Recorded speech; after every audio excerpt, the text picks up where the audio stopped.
fuentes de información directa e indirecta. El ensayo es una forma de expresión escrita en la que el autor presenta y desarrolla sus ideas, pensamientos o reflexiones acerca de un tema específico.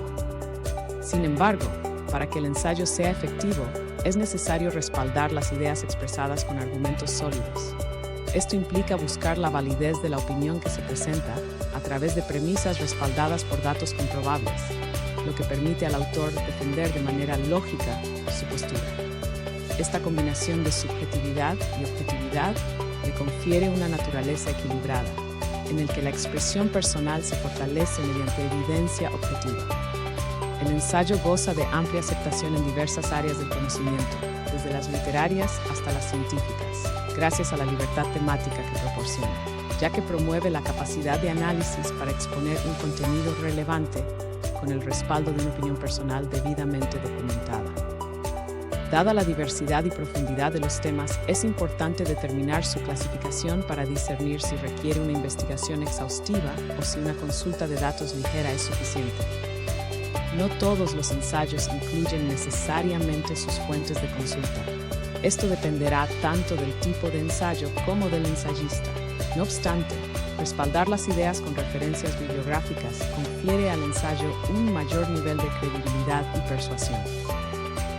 La consulta de fuentes de información es fundamental en la elaboración del ensayo. Esta etapa, la segunda en el proceso de composición, consiste en la búsqueda de datos que brinden soporte a la argumentación presentada en el escrito. Antes de iniciar la exploración, se recomienda contar con una guía de los datos necesarios para la redacción del texto, además de considerar la delimitación del tema y el objetivo que se busca. El propósito de este paso es evitar desviarse entre la información al recabar los datos. Establecer estos parámetros permite comprender cómo se manejarán los términos en el contexto específico del escrito, ya que podrían tener significados diferentes en otros contextos. Una vez claros los objetivos, se procede a la consulta de fuentes de información. Una fuente de información o fuente documental se define como cualquier instrumento o recurso que proporciona datos sobre el tema investigado. Constituye el origen de la información empleada y se considera el soporte sobre el cual nos basamos para obtener elementos que respalden las ideas o conclusiones expuestas en el texto. Durante la recolección de información, se pueden utilizar documentos impresos, digitales o incluso testimonios que proporcionen datos útiles para defender la postura del ensayista. Sin embargo, se debe revisar que las fuentes consultadas cumplan con ciertos requisitos. Confiabilidad. Se refiere a la credibilidad, precisión y ausencia de errores que puedan afectar la veracidad de la información. Neutralidad.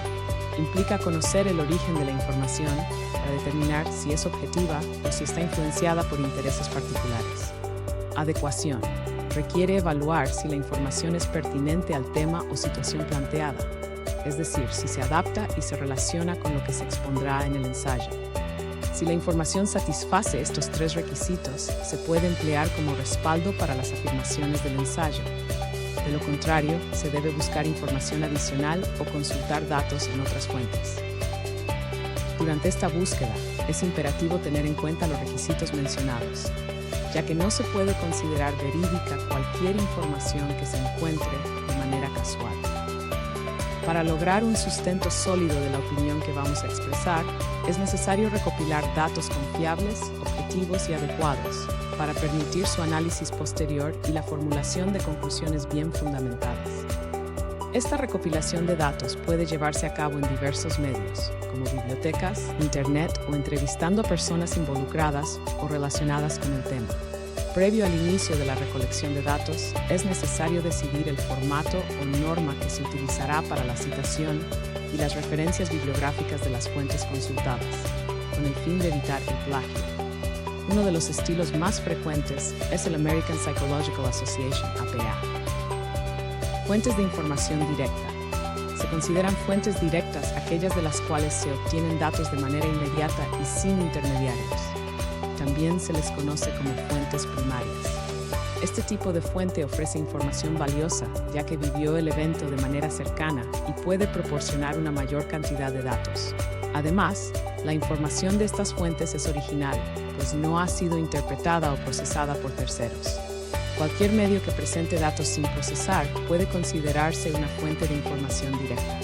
Algunos ejemplos comunes son relatos personales, entrevistas, testimonios, fotos, ilustraciones, grabaciones no planificadas o estructuradas de manera profesional. Fuentes de información indirecta, también conocidas como fuentes de información secundaria. Estas fuentes se caracterizan por sintetizar o reorganizar la información proveniente de fuentes directas. Las fuentes de información indirecta incluyen libros, páginas de Internet, grabaciones profesionales, planeadas u organizadas con un objetivo específico, reflexiones, análisis de un tema, artículos científicos, revistas, información periodística, otros. Todas las fuentes mencionadas utilizan diversos medios para resguardar la información, como grabaciones de audio y video que permiten recopilar los datos para su posterior procesamiento o análisis. Se deben usar los datos como apoyo en el trabajo de investigación y evitar tergiversar la información para obtener beneficios particulares. En cuanto a la recopilación, es necesario llevar un registro adecuado para elaborar la bibliografía. Presentar nuestra lista bibliográfica en orden alfabético al final del ensayo es necesario para que el lector pueda identificar todas las fuentes de consulta utilizadas en la investigación, tanto directa como indirecta. Cuando se consultan fuentes de información, es conveniente registrarlas mediante un sistema que facilite su identificación, como el formato APA. Aunque existen múltiples subdivisiones para presentar los elementos de una bibliografía, en el presente curso se indicarán solo los dos más utilizados. Para citar un libro, apellido del autor, inicial mayúscula del primer nombre, año de publicación, título del libro en cursiva, editorial. Para citar una página web, apellido del autor, inicial mayúscula del nombre, fecha de publicación o colocar sin fecha si no se tiene ese dato. Nombre del artículo en cursiva, nombre de la página web, si es el mismo editor del sitio web, este dato debe omitirse. URL del sitio.